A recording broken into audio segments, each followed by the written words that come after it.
आमिर ज़िया साहब, ये नवाज शरीफ साहब की वापसी के हवाले से कुछ तजियाकारों की राय ये थी कि पता नहीं अभी भी 21 अक्टूबर आता है कि नहीं आता है। आपका तजिया क्या कहते हैं? मुझे तो लगता है कि नवाज शरीफ साहब अब हर हाल में वापस आएंगे, ऐन मुमकिन है कि 20 अक्टूबर को ही आ जाएं। नवाज शरीफ साहब अगर अब नहीं आते वापस तो फिर उनकी सियासत को जो है या उनकी जो एक उनका वो है जो भी शख्सियत है उसको नाकाबिले तलाफी नुकसान पहुंचेगा। तो उनको आना तो पड़ेगा, उनको रिस्क तो लेना पड़ेगा। एग्जैक्टली, अब तो उन्हें आना है। बिल्कुल, ये तो समझ आ रहा है। तो आना तो है। तो मैं नहीं समझता कि अब इतना कहते कि लैंडिंग गियर खोलने के बाद जो है दोबारा वो कहें कि मैं नहीं आ रहा, तो कोई बहुत बड़ी चीज हो जाए तो गालिबन वो ये अपना फैसला बदलें। लेकिन आना चाहिए उनको और आके अदालतों का सामना करना चाहिए। कोई उसमें ऐसी उसकी मुज़ाहिरे की बात नहीं है।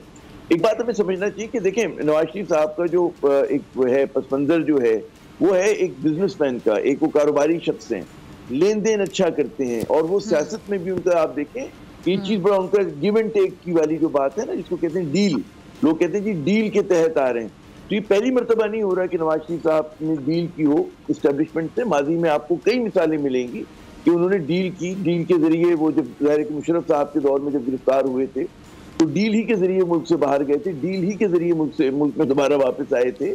इस मरतबा भी डील ही के जरिए मुल्क से बाहर गए थे और डील ही के बाद जो है वो वतन वापस लौटेंगे।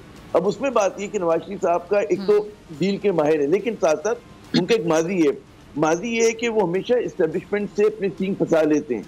वो जैसे अभी भी उन्होंने कहा ना कि जिसके बारे में बड़ा शोर मचा कि वो साफ करेंगे जनरल बाजवा साहब को और फैज अमीन साहब को और दीगर लोगों का। फिर बाद राना सनाउल्लाह साहब ने कहा आमिर ज़िया साहब कि कोई डील नहीं है, ऐसी बसी बातें हो रही हैं। मैं वो राना साहब को तो यही कहना है ना, लेकिन हम तो तज्जिया कर रहे हैं और मैं ज़ाहिर राना साहब से बहस नहीं कर रहा। हम तो तज्जिया कर रहे हैं कि ज़रा डील के तहत डील क्या होती है। डील कोई समझौता होता है ना, कोई अंडरस्टैंडिंग होती है। ऐसी हवा में चीजें तो नहीं हो रही होती हैं। तो अगर ये मुल्क से बाहर गए थे तो ऐसे ही नहीं चले गए थे ना, और अब मुल्क में आएंगे तो कुछ श्योरिटीज लेकर आएंगे। और हमें पता है कि उनके रिश्ते नाते, क्योंकि ज़ाहिर साबिक वज़ीर आज़म है बैनुल-अक़वामी ताकतों से, और हमारे मुल्क की सियासत में बैनुल-अक़वामी ताकतों को सॉरी मैं आपकी बात को काट रही हूं। सब्सक्राइब करें और बेल दबाएं ताकि कोई खबर रह न जाए।